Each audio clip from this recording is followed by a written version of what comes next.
eu vou falar aqui é sobre o propósito de vida daquele que você nasceu para ser, tá? Daquele propósito que você nasceu para viver. E por que que a gente nasce com um propósito, sabendo qual é o nosso propósito, e a gente perde ele pelo caminho? Eu acredito de verdade que a gente nasce com um propósito, que a gente nasce dotada de talentos que nos permitem manifestar esse propósito para a humanidade. O nosso propósito, ele nunca é um propósito estritamente individual. Eu acredito que nós fazemos parte de um coletivo, e que o nosso propósito, ele de alguma forma soma para que a energia do universo circule e que as coisas possam funcionar com naturalidade, com eficiência. Então, o meu propósito certamente está ligado a isso, e o seu também. E a gente nasce sabendo disso. A gente nasce com esses talentos que nos permitem manifestar esse propósito. É comum a gente ver crianças que não têm qualquer inibição, e manifestam esses talentos de maneira muito natural, porque é quem elas são de verdade. E é comum você ver crianças sabendo fazer coisas incríveis que você nem sabe como é que ela aprendeu, dons mesmo, talentos que elas têm, crianças que desenham super bem, crianças que cantam, crianças que dançam muito bem, crianças que cuidam de animais, de pessoas, enfim, tantos talentos. E não precisa ser nada extraordinário, não precisa desenhar, nascer desenhando igual um Picasso da vida, Mas são talentos que a gente nasce, são coisas que a gente gosta de fazer e faz com naturalidade. Mas por que a gente perde isso, A questão é que a nossa humanidade foi evoluindo de tal maneira que o material passou a ser mais prioritário na vida, E a partir do momento que a gente foca no material, a gente vai se distanciando, do essencial de nós mesmos, da nossa essência. Além disso, tem todas as questões de padrão, devido ao materialismo, devido à cultura e tudo mais, vários padrões sociais foram criados. E aí, quando a gente é criança, os nossos pais, professores, adultos à nossa volta começam a nos reprimir de alguma forma, Então, a menina não pode jogar bola, porque é coisa de menino, E às vezes ela tem um talento para aquilo, mas não pode fazer, Não pode brincar de carrinho. E aí nós vamos tolindo, Não pode falar alto, Não pode, enfim, De alguma maneira, por convicções que nós temos, a gente acaba reprimindo as crianças. E por conta das nossas crenças, às vezes a gente reproduz um comportamento que nós recebemos quando crianças, e tá tudo bem, nós não estamos aqui para apontar culpados.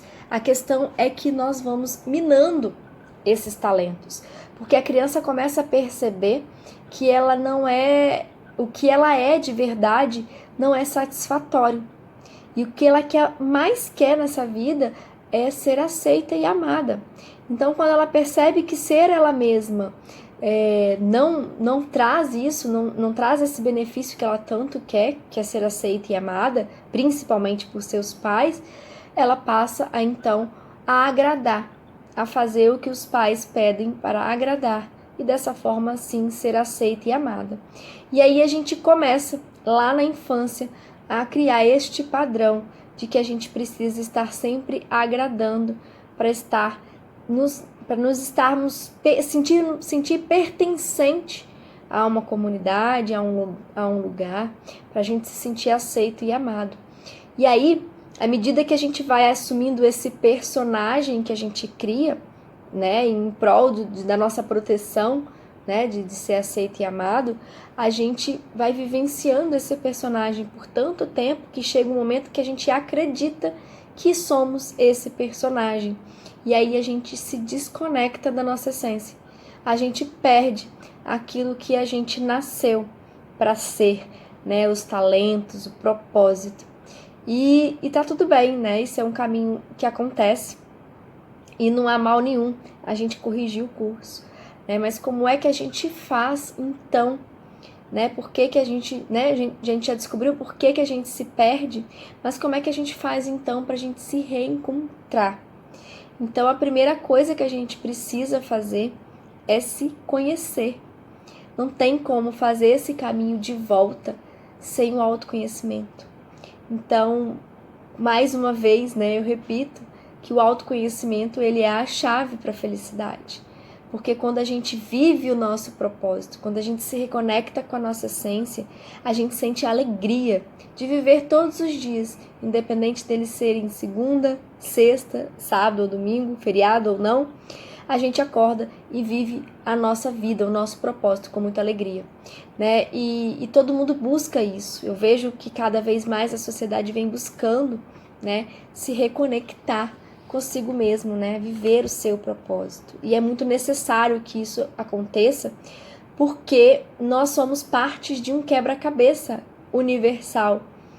Cada um de nós é uma peça desse quebra-cabeça. E quando a gente não ocupa esse lugar, quando a gente não encaixa a nossa peça no quebra-cabeça universal, a gente está deixando de fazer o que a gente veio ao mundo para fazer.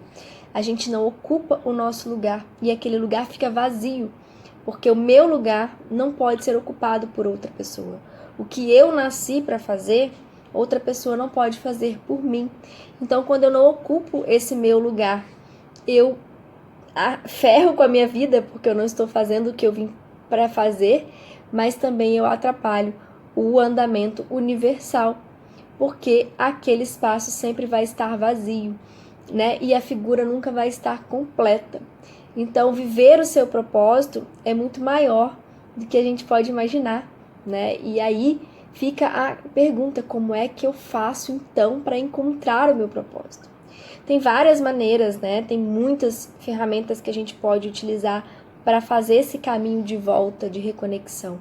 Mas tudo começa por identificar o que anda desconectado, o que não está fazendo sentido na sua vida, em todas as áreas.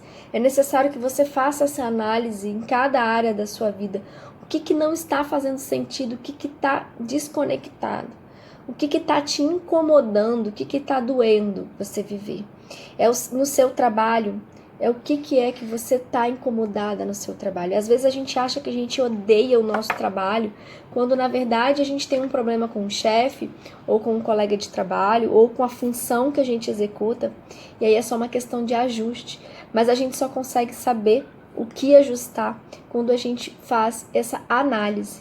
Então, o primeiro passo para você reencontrar o seu propósito, se reconectar com ele, porque ele nasceu com você e ele está aí esperando essa reconexão, é você identificar o que é que está te incomodando, qual é o vazio que está aí, que precisa ser preenchido. Então, essa reflexão é muito importante e existem muitas maneiras da gente buscar essa reflexão.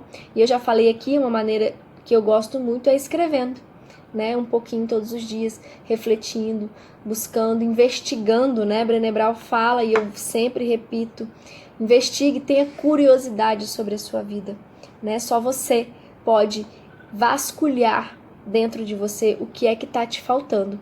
E às vezes a gente acaba fugindo, né? A gente começa a mexer, aí começa a doer, a gente para e deixa pra lá. E o vazio permanece. Então vasculhar é necessário e muitas vezes vai doer. Sim, vai doer, mas é necessário encarar essa dor de frente, encarar esse incômodo de frente, para que a gente consiga mudar, né? Preencher o que está faltando, alterar o que precisa ser alterado. Então essa é a primeira dica que eu